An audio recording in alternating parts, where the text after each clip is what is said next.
Hey everyone, Brett Feig here. I run the talent acquisition team over at Zip, a fintech that plays in the payment space. I've been doing this for the better half of more than a decade. We reached a point we don't even want to calculate the years anymore.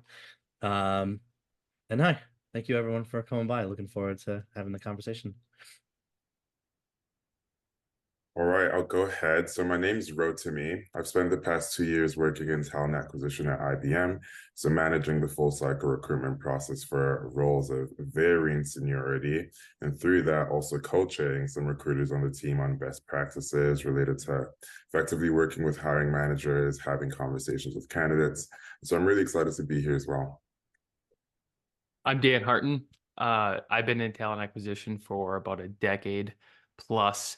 I transitioned over to HireEZ last couple weeks. Before that, I built teams over at AWS and Amazon, as well as was on the executive search side at Meta and Facebook the last couple of years. But I'm super excited to join the marketing team over at HireEZ because the one thing that differentiates us. It's built for sourcers and recruiters by recruiters. So love to give back, give you guys insights and what you really want in a platform, and love just good conversation around what's going on in the world.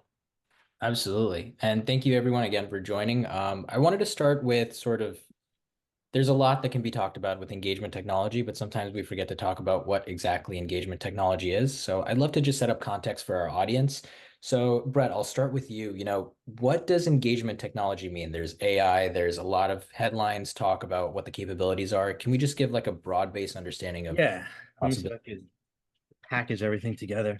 So when I think about engagement technology, I think about any technology that helps to automate your ability to reach out and communicate usually on a sort of a mass or a scale standpoint, right? And some of those might take the form of different channels, right?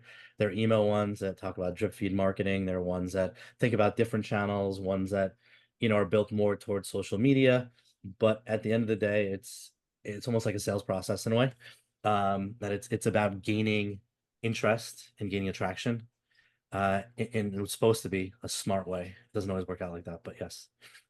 Rotimi, I wanted to go to you with now that you know sort of the framework of maybe where technology create barriers, like how have you navigating crafting messages that actually resonate with an audience and, maybe aiding using technology in some capacity at a later point to help with efficiency or anything else? Yeah, of course. And I definitely love what Dan mentioned because ultimately recruitment is a people business, right? So the more that the technology that our teams are using are able to enable recruiters be more efficient with their ability to manage relationships, I think that's where we begin to see a transformation in our organization's ability to deliver a strong candidate experience. So two examples that come to me from past experience was actually one, which was an AI job builder. So a streamlined platform to create job descriptions across different business units. And then what the solution of that is, it simplifies one of the most challenging tasks for hiring managers. And Brett, we were discussing this earlier, which is clearly communicating what exactly the job entails. So that's one, because then not only are recruiters able to focus more on sort of the more important aspects of the role from a day-to-day standpoint and how to communicate that with candidates, but also simplifies the recruiter and the hiring manager working relationship. And another one that's worked really well, just in terms of insight for folks involved in the interview process, is an interview scheduling platform together with Kanban and agile processes, which allows folks that are involved in the interview process have insight into where each candidate is at different stages of the process. So ultimately, I think the most effective technology has been the one which simplifies some of the back end recruitment processes so that recruiters are able to be more creative in nurturing relationships and building systems to attract top candidates versus not. And I love everything that you guys are saying. And I think there's maybe a through line that can be explored here, which is the mindset to want to be creative and want to be proactive in that sense of understanding like it's maybe when you have time freed up from technology, it's going to take a little bit more effort to sort of implement those things. Across the board, this is open for anyone. Like, are there strategies that you guys have implemented to sort of have that mindset and be constantly thinking about ways to be creative? Good. I've seen work in the past as just team enablement sessions. So while working at IBM, we'd have enablement led by our talent marketing teams, and we'd go through creative ways to reach out to candidates. So literally sort of mock assignments where we're recruiting for a software engineer. They're currently employed at a competitive or competitor organization. How are we able to customize our messaging based on our awareness of their previous experience, what they might be looking for in their employer? As Dan said, I think also leveraging AI to gather information about, say, the employee experience at other organizations, what are their strengths and what are their weaknesses, so that we can really, as a talent acquisition function, regardless of your organization, begin positioning your employer brand as a strategic partner of choice for top talent on their career journeys. Yeah, 100%. And we actually had a question that came in through the chat that I thought I'd bring up. So Mario was interested, based on anyone's experience, do you guys have any tips regarding sort of the sourcing, the timing, and the approach to connecting with, people who work in maybe a blue collar space? I can touch on it. Okay. Before my time in big tech, I worked for Aerotech, which is a commercial staffing, so a lot of blue collar workers. And the biggest advice I ever got was put yourself in their shoes. Going back in college, all my roommates were airplane pilots, right? Airplane pilots usually hung out with other airplane pilots. So obviously that space is a lot of referral generated leads for that, but then also brand yourself as that blue collar or manufacturing recruiter to those individuals, because it separates you versus another recruiter in the space that does anything and everything versus I am a CNC machinist recruiter. I am a diesel mechanic recruiter. I am a construction project manager recruiter. And you can brand yourself specifically towards that in your outreach, because then you're showing value. That's one. And then in order to brand yourself, you need to do all that research on the front end of figuring out where these people are Yep. going out to eat, where are they, what conferences are they doing, and really dive in deep into the industry and go all in. I think the good to great recruiters in any specific industry really dives in to the customer themselves and where they're developing themselves, like what conferences, like really go and embrace yourself. A lot of too is going to different local chapters on career fairs or wherever it may be, and really embrace yourself of being, hey, I'm with you, I'm in the community, and networking is a big thing. From a timing and approach standpoint, think about when you are looking at your phone. I read a statistic that majority of the messages that you read, I think like 82% or so emails or something like that, are on your cell phone. And when do you look at your email? It's typically when you wake up, first thing that you grab your phone. All right. So you need to create messages from a timing standpoint. So it's really early in the morning, maybe in the drive, maybe at lunchtime, maybe at 4 or 5 o'clock when they get off, or maybe it's 8 o'clock, 9 o'clock when someone's after they put their kids to bed. So put yourself in the framework of the end user. I think Dan and Brett, you both touched on this, but the importance of really demonstrating the value of your employer to top talent. So that comes with one, understanding what top talent is looking for. At the end of the day, regardless of the roles that you're recruiting for, you're looking for whoever is the highest skilled in that profession. And you both said it perfectly. So what are the skills development organizations for the blue collar roles that you're recruiting for? And in terms of timing, you're also able to get a deeper understanding of when job opportunities tend to arise within that professional space. And I think that's a solid foundation to build out your sourcing and messaging efforts. But that relationship building with external talent networks is crucial too. I think what I heard the last 10 minutes is surrounded by candidate experience. You took a no and turned it into a yes, utilizing technology. Candidate experience is a huge component to the life cycle of recruiting. And even if it's a no, that's still an answer. And having saying no to a candidate at least they know and they can move on.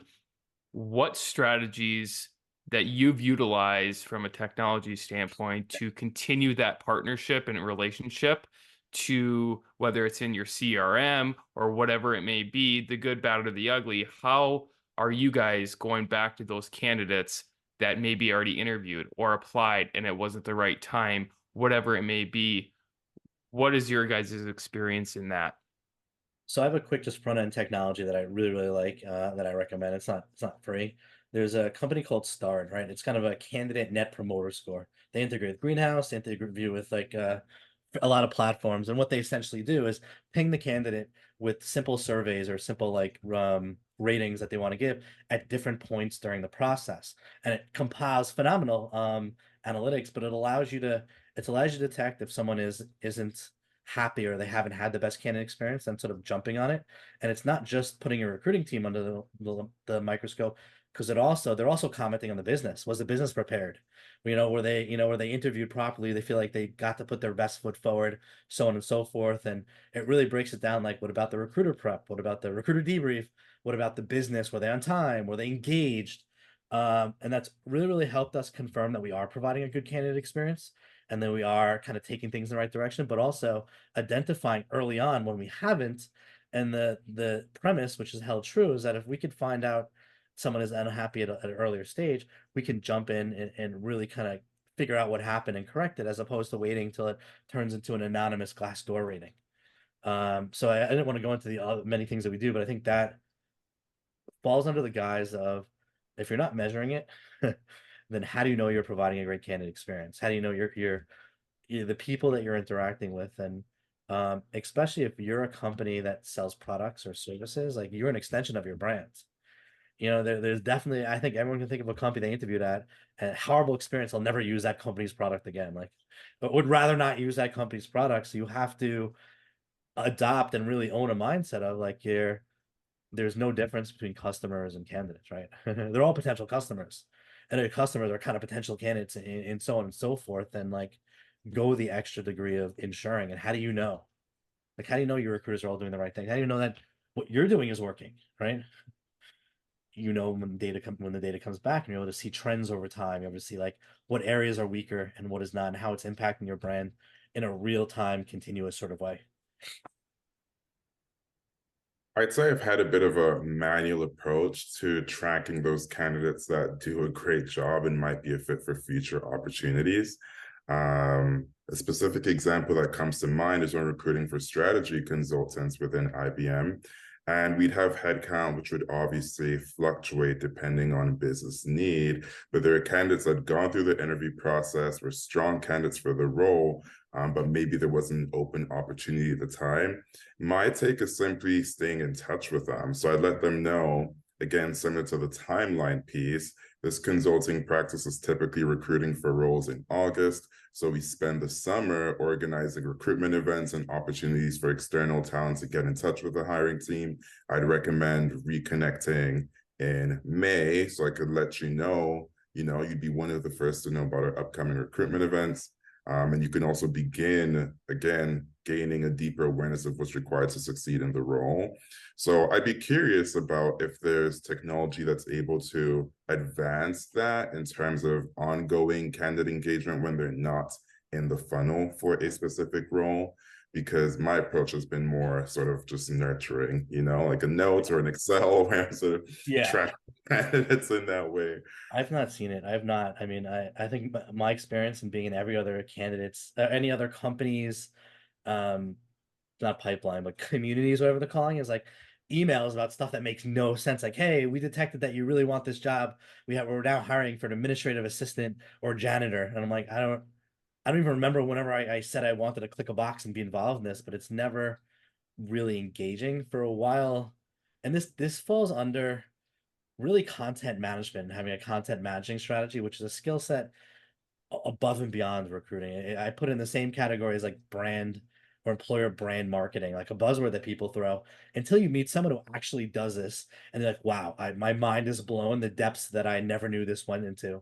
And I've not seen a technology that does it particularly well, but I had an idea. I've not executed, so I'm going to give it away for free. And I'm curious if anyone's tried it, if anyone's heard of anyone trying it.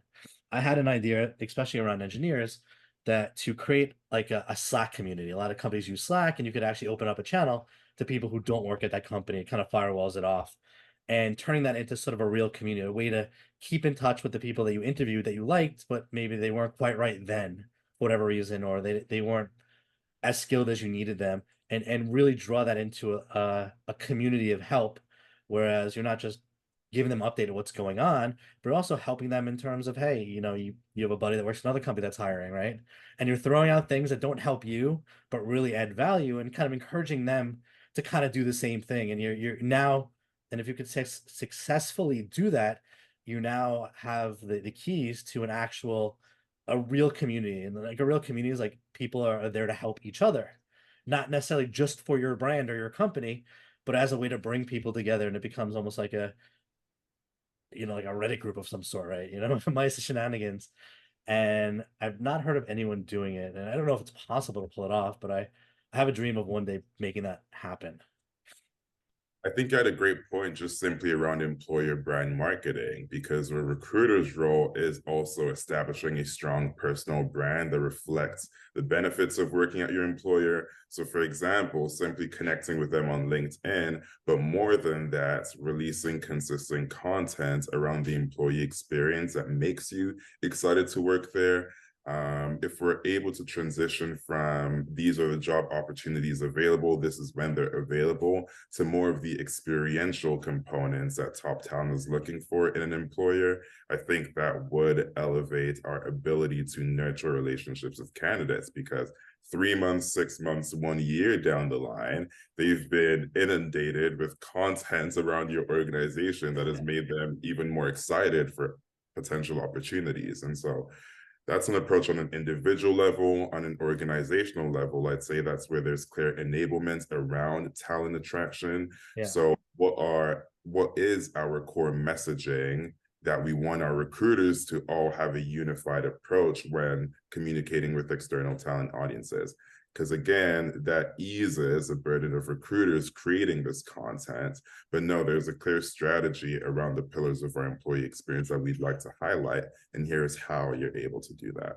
I did want to, this discussion's been awesome, and I know we have about like 6-7 minutes left. We did have one more question come in. It's a bit of a long one. You don't need to apologize for that, Mario, but I will try to condense it as best as I can. Mario asks, how do you deal with candidates from your network who are interested in a job change and are a great fit for your company, but you don't currently have a vacancy for them? So they listed out a couple of questions around like, should you be communicating this with the hiring manager and asking about maybe roles that you don't know that are available yet? Should you just take initiative on your own to try to maybe build out a pipeline and nurture them? Should you use an automated system to engage with them? Like, what are your tips for sort of that scenario? I You think want to jump on this one first? Yeah, I think we touched a bit on this early in the conversation, but Dan, you just had a great point, particularly for top talent, which is expanding the bridge that candidates have access to the business units that are hiring. So from a recruiter standpoint, we're of course able to advise on our understanding of the role. But if you haven't been a software developer on X team, there's so much information that you can share that's pertinent to that candidate looking to join the team. And something that I've seen work is simply offering or identifying within the business units that you're hiring for folks that would be open to engaging with external talent, because again, that's definitely taking more of a long-term approach. I have also seen organizations implement hire ahead initiatives, meaning we don't have current openings now, but we are going to sort of post it on our job board and say we're hiring for roles potentially, say March to August of 2024. And that's a way to just keep conversations going actively, also with transparency around the lack of job opportunities in the present moment, but the organization's commitment to continuing to have those conversations with folks that could be a fit for the role. And I believe that works pretty well as well.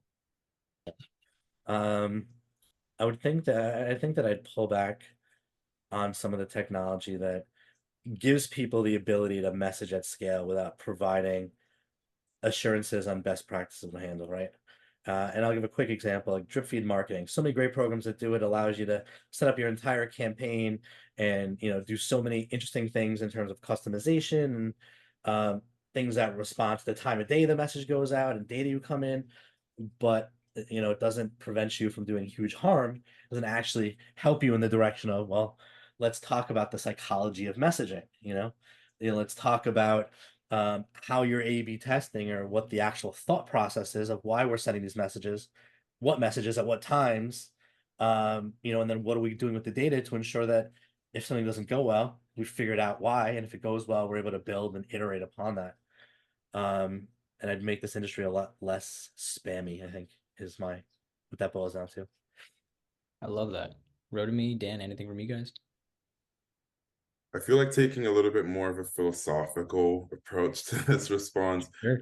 where if the focus could be more on the impact that is being delivered, and then that comes into, I think, some things that we mentioned, where what data are we tracking to understand how this impacts the candidate experience, how this impacts recruiter efficiency, how this impacts collaborative working relationships with hiring managers. Because there's lots of steps that could be taken on an individual level and on an enablement level for folks on your team that would enable them more effectively engage with top talent, and also then have directive around which technology you're implementing come from folks on the ground, folks that are or would be closest to the impact of their technology. So that would be sort of my response. No, I love it. And Dan, you're back in your recruiter days. What would you wish you could change? I think it goes down to the goals set by leadership to the recruiters and sourcers. It's not all about the volume of messages that are put out. It's more about the quality of the conversations and the response rate. And not even just the response rate. Is it a positive response rate? And that goes back to the candidate experience and tracking that throughout the stage. Volume isn't always the best approach, but sometimes with all these new technologies and AI, the goals are set from leadership top down of saying you need to have so many outreaches per day, per week, per month, and that's going to get us the results, instead of slowing down using technology to speed up, but be more strategic and being able to utilize technology to build the relationships. Because like I said at the beginning of the call, we're a people business. We need to keep it at the center because that's everything.